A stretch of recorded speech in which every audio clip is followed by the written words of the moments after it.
Diputada, tiene la palabra el diputado Alvesa. Gracias, señor presidente. Bueno, yo antes de desarrollar el proyecto quiero desarrollar algunas cosas que se dijeron acá en el recinto sobre distintos temas que se vincularon al proyecto de las PASO que no tenían ningún tipo de relación y que son absolutamente incorrectas desde lo técnico y desde lo práctico.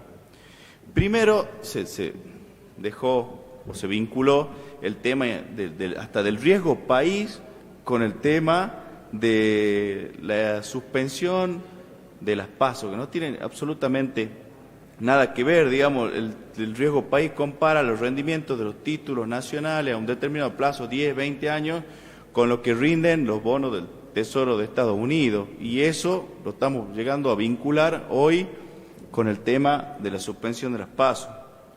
Después, punto 2, también se habló del pacto de no regresividad que está incluido en el artículo 75 en la Constitución, inciso 22, y que son pactos internacionales que tienen jerarquía constitucional desde la reforma del año 94. También, al hablar de un derecho político que está siendo quitado, un poco más estamos violando pactos internacionales que también no tienen nada que ver. Ahora, si estaríamos restringiendo el derecho al voto, bueno, estamos hablando de una situación análoga que se puede comparar. Yo creo que se han tejido cierto dramatismo y aparte totalmente incorrecto. El tema del superávit, otro tema que se viene utilizando desde varios oradores de la oposición y en una forma totalmente incorrecta, como si el anuncio de los 10.000 millones de superávit fiscal sería como un dinero así casi sin asignación o una caja que yo puedo utilizar y gastar o aplicar a cubrir cualquier gasto público como si no existiera ningún tipo de regla y si la ciencia de la administración pública sería directamente nula, ¿no? Para eso hay todo un sistema. Tenemos que conocer el sistema de ejecución presupuestaria que tenemos en la Administración Nacional y también el que tenemos en la Administración Provincial.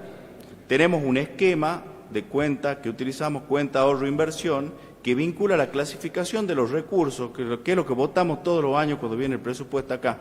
Los recursos que son tributarios y los recursos que no son tributarios se aplican para cubrir gastos, que los gastos son gastos públicos, que no son otras que las necesidades de todos los vecinos que se aplican con estos recursos corrientes y también recursos de capital, y de esa forma podemos evaluar el grado de cumplimiento de las políticas públicas, o sea, el grado de satisfacción de las necesidades públicas que vienen plasmados en el presupuesto anual, que es el plan de gobierno que nosotros y los legisladores nacionales votamos año a año en cada una de las cámaras. Entonces se agarra y se toma esos 10.000 millones de superávit como diciendo, bueno, cúbralo, no hay vivienda en el norte, bueno, pero tienen 10.000 millones de superávit. Una relación total y absolutamente absurda. Con estos recursos tenemos que cubrir gasto operativo, gasto de consumo, inversiones, los intereses de la deuda pública, las prestaciones a la seguridad social y todo el gran universo de transferencias públicas, entre eso lo que la Nación realiza a cada una de las provincias. O sea, obviamente, si tomamos una foto estática de los 10.000 millones, o sea, lo analizamos sin ningún tipo de comparación, a eso me refiero estáticamente, y decimos tenemos un superávit en el ejercicio 2021, no significa que ese dinero sea un dinero sobrante, porque básicamente la ciencia de la administración pública habla de eficiencia y todos los recursos en la administración pública tienen que ser afectados a la satisfacción de las necesidades públicas, que es el gasto público. Caso contrario, el Estado no es eficiente, y esto no lo estoy inventando yo, está en cualquier libro de administración. Estos 10.000 millones tienen una asignación específica, o sea, están destinados a algo en concreto. 2.500 para agua y saneamiento, 2.500 millones, 3.000 para el servicio de la deuda, 1.500 para una provisión salarial Y nótese que hablamos de provisión y no de previsión, porque contablemente una previsión es algo que no sabemos si va a ocurrir. Por ejemplo, en una empresa, un deudor incobrable o un siniestro, un robo, un incendio. En el Estado sería un juicio, por ejemplo. Acá hablamos de una provisión porque es algo que es certero, y la provisión salarial, los sueldos se tienen que pagar y hay un aumento que ya está establecido, o sea que es una provisión para futuros aumentos salariales que está contemplada, y eso habla de un criterio de responsabilidad dentro del presupuesto de la provincia.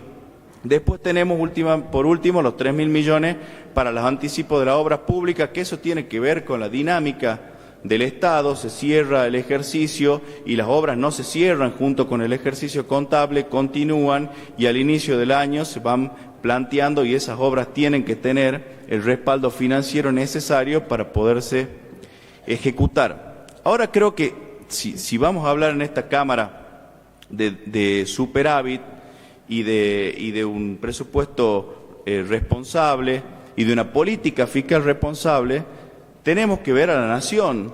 De los últimos 117 años, la Argentina, 107 ejercicios, tuvo déficit fiscal por mal manejo de las cuentas nacionales. Gastamos más de lo que recaudamos, eso es cierto, y básicamente vinculado a un gran gasto social desproporcionado, no por los planes sociales como los que se utilizan para satisfacer la necesidad de la gente, sino mucho gasto social vinculado a las organizaciones que tienen fines políticos, partidarios, marchistas y todo lo que venimos viendo siempre en la Argentina, y que no tiene un retorno directo hacia la comunidad.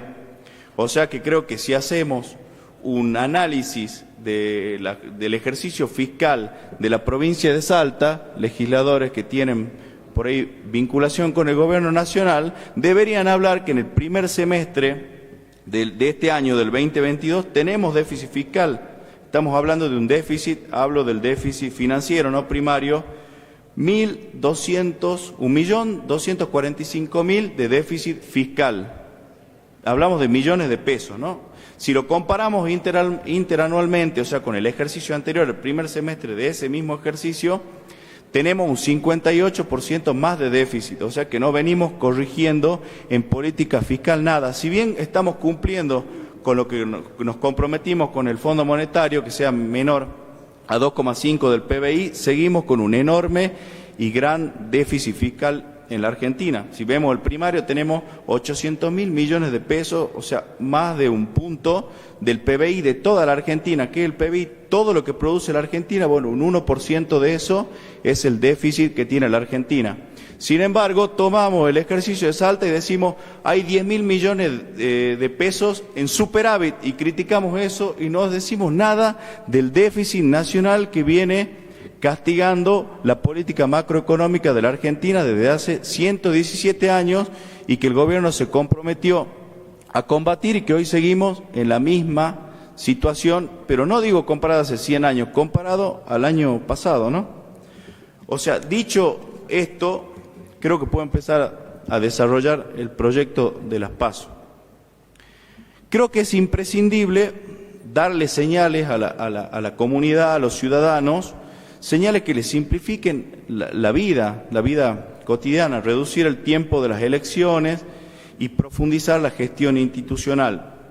Por cuanto hoy ni siquiera los partidos políticos pueden eludir las PASO, así exista un solo candidato, y la gente tampoco las puede eludir así no pertenezca a un partido político y sea, por ejemplo, un independiente. Antes de la existencia de las PASO, coexistían las leyes, la 7335 del año 2005 y la ley 7540, que es modificatoria de esta anterior. Ambas son derogadas por el artículo 58 de la ley de las PASO, y a esto se suma que el artículo 19 de la ley de la Carta Orgánica de los Partidos Políticos, la ley 6042, también hace una modificación sobre el reconocimiento de las alianzas partidarias. O sea, nosotros ahí también podríamos decir, eso es un derecho adquirido, porque también eran leyes que fueron modificadas y estamos siendo de alguna forma regresivos al permitir que en un partido que era cerrado, ahora voten independientes que no comulgan absolutamente nada con las ideas de ese partido, ¿no? O sea, hasta ese momento para la sociedad era normal y habitual que las agrupaciones políticas resolvieran dentro de su seno interno cuáles iban a ser los candidatos con internas cerradas. O sea, cerradas solamente votaban afiliados de los partidos, por los cuales los partidos militaban, salían a buscar afiliados para poder ganar las elecciones dentro de sus partidos. Hoy la verdad que se cumple con la afiliación mínima, que son 4.000 afiliados a cada partido, salvo aquellos partidos con cierta historia que siguen sumando afiliados. La verdad que quedó solamente como un trámite formal y no una militancia real y concreta. La lógica electoral de las PASO verdaderamente afectó el ánimo de los ciudadanos. No se sienten representados por esta situación y sí consideran muchos que esto representa una encuesta, primero onerosa, pero aparte, si sacamos lo económico, también muy compleja y que les impone una obligación que ellos no tienen, resolver las internas dentro de los partidos políticos. Por otro lado, obstaculiza seriamente la gestión institucional. Yo creo que para resolver este tema nos tenemos que poner de acuerdo oficialismo y oposición en algunos puntos concretos que creo que no me van a dejar mentir si hacemos un acto de sinceridad. Primero, es un instrumento que está obsoleto porque la realidad no es la misma que la que teníamos en el momento de la sanción de la PASO cuando había 6 partidos, total y absolutamente dinámica. La realidad es obsoleto y es oneroso. No cuenta con el apoyo de la sociedad. También tenemos que, hablando de esto de los partidos políticos, que muchos legisladores lo mencionaron, les aseguro que cuando se fueron a la ronda de partidos políticos, cuando expresan en los medios la posición de cada uno de los partidos, va el presidente y el apoderado. Ustedes díganme si esas dos personas representan a las 12.000 personas, por ejemplo, que están afiliadas. Les aseguro que no. Si van estas dos personas y dicen, estamos de acuerdo con que se hagan pasos, ¿significa que hay 12.000 personas que también están de acuerdo? Les aseguro que esa premisa también es falsa y se la utilizó acá como un argumento, ¿no? Y por último, la verdad que casi ninguno de los partidos que están acá o que aquí se encuentran representados, supongamos que continuamos y decimos, bueno, sí, va a haber pasos, les aseguro que la mayoría de los partidos que están acá representados no van a ir a internas, van a consensuar con la dirigencia quiénes van a ser los candidatos. Y eso ya ocurrió en mi departamento, la mayoría de los partidos que están acá no hicieron internas, solamente el Partido Justicialista. Y los invito a que hagan el mismo ejercicio en cada uno de sus departamentos. Para responder brevemente lo que decía un legislador respecto a la acumulación que me quedó ahí en el tintero, a la acumulación de los proyectos por el tema de la elección de los concejales, que mencionaba el secretario legislativo. Tampoco era necesaria la acumulación, porque técnicamente desde cualquiera de las comisiones, Legislación General, Hacienda o la Comisión de Asuntos Municipales, podríamos haber incluido la modificación en el dictamen, que es total y absolutamente lícito. O sea que no era necesaria ninguna unificación del proyecto, al decir estamos tratando 2 proyectos de ley, ni mucho menos.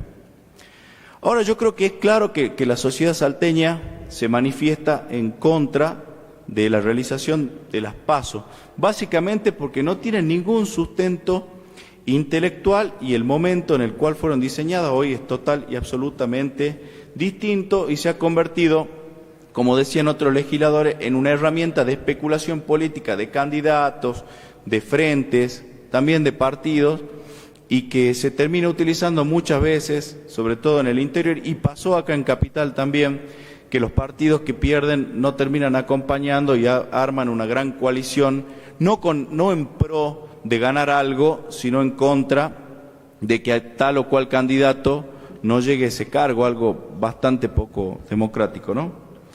También es claro que no se puede reducir los argumentos de la eliminación de los pasos solo al componente netamente económico. Eso sería, por la complejidad del tema, muy simplista, ¿no? Los partidos políticos deben ser capaces de salir fortalecidos luego de esta decisión. Primero tiene que haber mayor militancia, mayor participación de sus integrantes. Los partidos políticos son una de las instituciones fundamentales de la democracia y no pueden ser, tienen que tener una extensión a la sociedad y no pueden ser lo que hoy son instituciones muertas, o sea, un sello partidario que no aporta, no digo todos, la gran mayoría de estos más de 80 partidos y agrupaciones municipales no aportan realmente un beneficio a la sociedad. Si no lo hubiésemos visto en pandemia o en esta crisis económica, en los merenderos, en las calles, en los lugares donde hace falta una militancia de todos estos partidos, solamente aparecen las pintadas al momento de las elecciones, y creo que ustedes no me van a dejar mentir, ¿no? Desde la creación de las PASO, fundamentalmente con el accionar también de muchos dirigentes políticos, se han creado innumerables partidos políticos.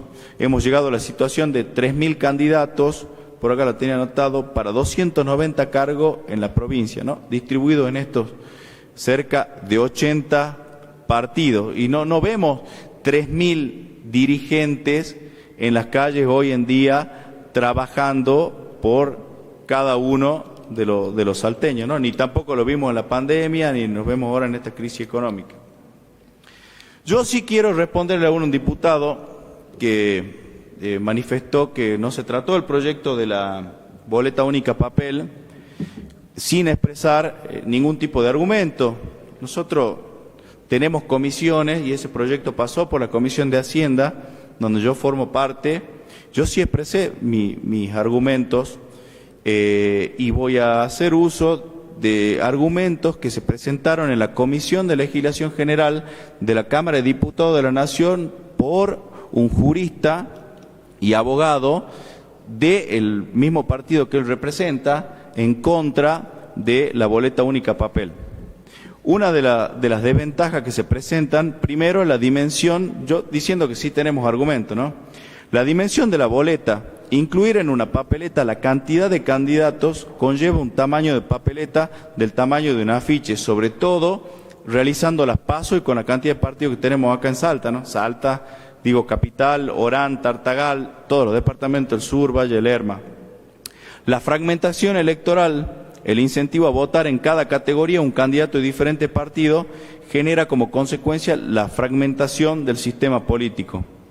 Después la boleta única no es más económica, no sé de dónde se tomó el dato de los 40 millones, esto no es así, es bastante onerosa y se pueden imprimir menos boletas, por ejemplo, que la boleta papel clásica, pero también hay gastos de capacitación en los electores y autoridad de mesa y un montón de cosas que empiezan a surgir cuando se implementan las cosas, porque en la teoría todo funciona y en la implementación de los sistemas la cosa cambia, ¿no? Y hay muchas correcciones para hacer.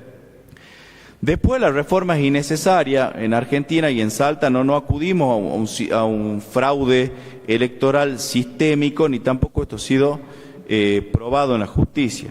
Después, para nada, evita las irregularidades en la votación. La boleta única no es un sistema a prueba de fraude, o sea, con una doble tacha o una marca en la boleta se puede anular cualquier voto fácilmente. Y si los partidos chiquitos no tienen fiscales de mesa y fiscales generales en cada uno de los distritos, en cada uno de los departamentos y también allá en los parajes, como le puedo decir, no sé, en la Merced o en el Chaco salteño, y bueno, el partido que responda al intendente, al senador o al que más recursos tiene, seguramente va a tener mayor facilidad para tener acceso o adulterar cualquier documentación. Y si no lo hace, los otros partidos no van a tener un derecho fundamental que tienen que tener en cualquier elección, que es la posibilidad de control y auditoría. Eso requiere fiscales en la extensión de todo el terreno que el voto electrónico no lo requiere. Después, por último, y para mí importantísimo, es menos sustentable con el ambiente, o sea, la impresión de boletas, por ejemplo, datos tomados de la Cámara Nacional Electoral en las elecciones generales del 2021, con la boleta clásica se gastaron más de 2.000 millones solo en impresión, ¿no? O sea, si este gasto se tendría que replicar en el 2023, el gasto proyectado llegaría a más de 3.000 millones, con todo el grave impacto ambiental que tiene la impresión de todas estas boletas, ¿no? La impresión del papel, y hemos tratado en esta Cámara un montón de proyectos para evitar que se imprima más papeles ya en este siglo, ¿no? Ahora, la boleta electrónica sí tiene ventajas, ¿no? Ningún sistema en sí aporta soluciones mágicas, pero sí existen esquemas de reaseguro, como por ejemplo la impresión física que la boleta electrónica realiza de cada uno de los sufragios, ¿no? Tenemos la celeridad y el control de carga, eso todos los vimos. El voto electrónico es rápido para seguirlo en tiempo real y también es fácil de controlar sin la necesidad de tantos fiscales. La oferta electoral, que eso yo no puedo entender que legisladores del interior no defiendan en ese sentido la oferta electoral. Sabemos todos que si no tenemos fiscales en las escuelas, los votos se desaparecen y no tenemos todas las ofertas electorales de cada uno de los candidatos legisladores del interior. Es inaceptable que eso no se defienda, y el voto electrónico aporta la integridad de la oferta laboral en cada una de las escuelas y en cada uno de los parajes de cada uno de los municipios y departamentos de la provincia de Salta. Gasto de logística y control, también fundamental. Necesitamos solamente un fiscal general para controlar los votos, ni siquiera necesitamos fiscales de mesa, mucho menos gasto de logística, combustible y todo lo que implica.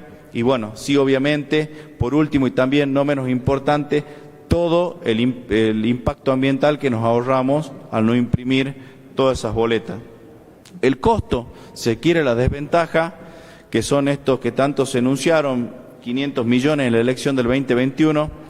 Yo quiero decirle, y no con esto quitarle significancia, pero representa, si nosotros tomamos, porque para comparar uno tiene que comparar cosas que son reales y del mismo momento, si no la comparación no es oportuna y no es viable.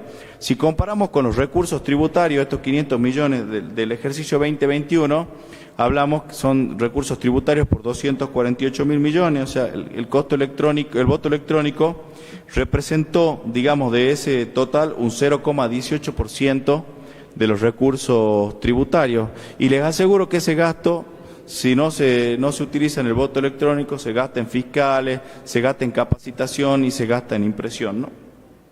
Otro tema que se escuchó, ya cierro, es el tema de qué pasa si las PASO serían optativas. Eso también, la experiencia de Uruguay puede ser ilustrativa. En Uruguay no fueron optativas durante mucho tiempo, y en las elecciones generales vota el 90% del electorado, y en las elecciones que no son las internas, cuando no son obligatorias, la participación es del 37%. Y encima la experiencia, los análisis empíricos muestran que generalmente va a votar la gente que tiene títulos profesionales, mayor capacitación, o los que están identificados con alguna fuerza extrema, tanto de izquierda como de derecha, o sea que esa tampoco sería una opción. Yo creo que es necesario que nos sentemos, luego de esto, a trabajar en un sistema electoral moderno, más actualizado, certero, predecible, y que lo trabaje también la oposición y el oficialismo, pero también se ha trabajado con sectores que no son netamente políticos, como por ejemplo las universidades, docentes, instituciones, y logremos entre todos un sistema superador y que ofrezca también mayor participación democrática dentro de los partidos, y que fomente la construcción de alianzas y frentes que tengan un contenido ideológico, porque ese es el sustento de cualquier partido político. Mientras tanto logremos eso, creo que la suspensión de la PASO es la mejor opción. Así que muchas gracias, presidente.